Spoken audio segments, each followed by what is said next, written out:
Bonsoir à tous. Si vous nous retrouvez sur KTO, nous sommes en direct du Champ de Mars, lieu d'arrivée de la manifestation pour tous. Et vous l'entendez, l'ambiance est à la fête en ce moment. Je me tourne vers notre invité Antoine Renard, qui est président de la Confédération des associations familiales catholiques, qui nous a rejoints. Antoine Renard, bonsoir. Bonsoir. Alors, les AFC font partie des organisateurs, sont membres de ce collectif de la Manif pour tous. Le chiffre de 800 000 participants à ces manifestations a été annoncé tout à l'heure par les organisateurs.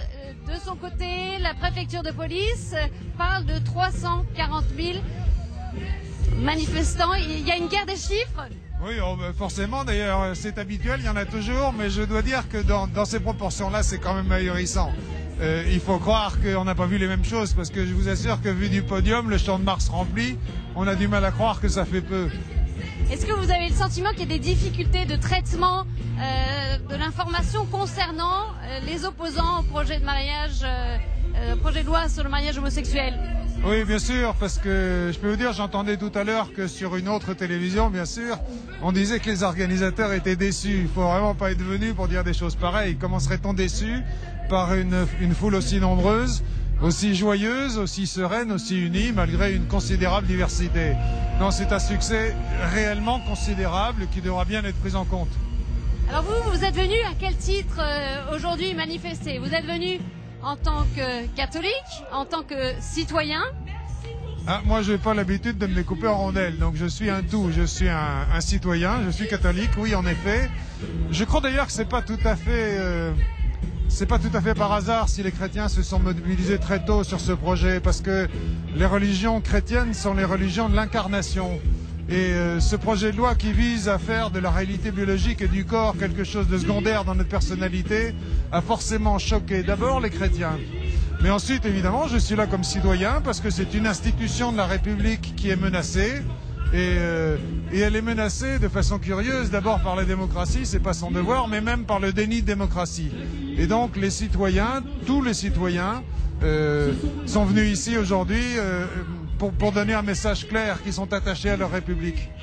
Oui, tous les citoyens, vous disiez, on a souvent entendu dire que la Manif pour tous regroupait essentiellement des catholiques qui se mobilisaient. C'est votre sentiment? Qu'est-ce qui est venu aujourd'hui manifester? Tout le monde est venu. Il y avait des musulmans, il y avait des juifs, il y avait des gens sans religion, il y avait des gens de droite, de gauche, il y avait des homosexuels, il y avait vraiment toute la population française, en tout cas un échantillonnage large. C'est vrai que les associations familiales d'abord, les associations familiales catholiques aussi, ont été beaucoup parlées aux gens, mais parce que c'est leur boulot tout simplement. Et donc ils sont allés depuis le mois de septembre et tous les samedis et toutes les semaines faire des colloques, distribuer des papiers pour que les gens prennent conscience que ce projet qui s'instruisait dans l'ombre était plein de turpitudes. Et de fait, la population a réagi dans sa diversité, chacun avec ses raisons. Et on ne peut pas attribuer les choses à tel ou tel parce que de fait, cette population aujourd'hui était très diverse. Et qu'est-ce que ça dit, cette forte mobilisation de l'état du débat démocratique en France aujourd'hui? Qu'est-ce que ça révèle? Je crois qu'il serait imprudent de ne pas en tirer les leçons. Ça veut dire que le peuple se relève, il en a marre qu'on lui raconte des histoires. Et donc il n'est pas prêt à tout entendre. C'est une première mobilisation sur un projet, on sait qu'il y en a d'autres dans le carton. Ça serait bien d'en tenir compte. Alors justement, quels sont vos souhaits aujourd'hui? On a pu entendre un manifeste qui a été lu ici sur le Champ de Mars. Vous souhaitez avant tout le retrait de ce projet de loi? Oui, bien sûr. Le sens profond de cette manifestation, c'est d'appeler le président de la République, qui lui-même, à l'occasion de ses vœux, a appelé les Français au courage et à l'unité. C'est de l'appeler lui-même au courage, et on sait que c'est probablement un acte courageux, au courage de retirer un projet qui a été mal instruit, donc il faut qu'il dise à son gouvernement qu'il a mal travaillé, qu'il le retire, et point fin.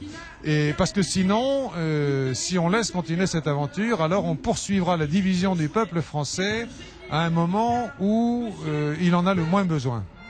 Alors si ce scénario-là ne se produisait pas, ce que vous souhaitez, ce retrait du projet de loi, quelle est l'étape d'après pour vous? L'étape d'après, si le projet est retiré, l'étape d'après, c'est au président de la République à le décider. Après ça, on n'est pas tout seul dans cette affaire. C'est pas nous tout seuls qui menons la stratégie. On est en train de dire au président, votre gouvernement vous a trompé, il faut retirer ce projet.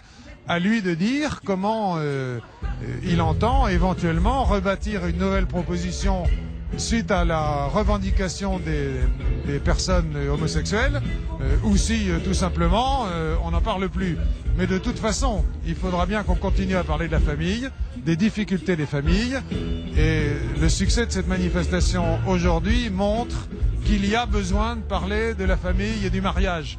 Je crois que dans l'incompréhension par lesquels ces débats ont commencé est une incompréhension sur ce qu'est la réalité du mariage républicain. Il faudra bien qu'on en reparle. Et si le projet de loi n'était pas retiré, qu'est-ce qu'il faut faire?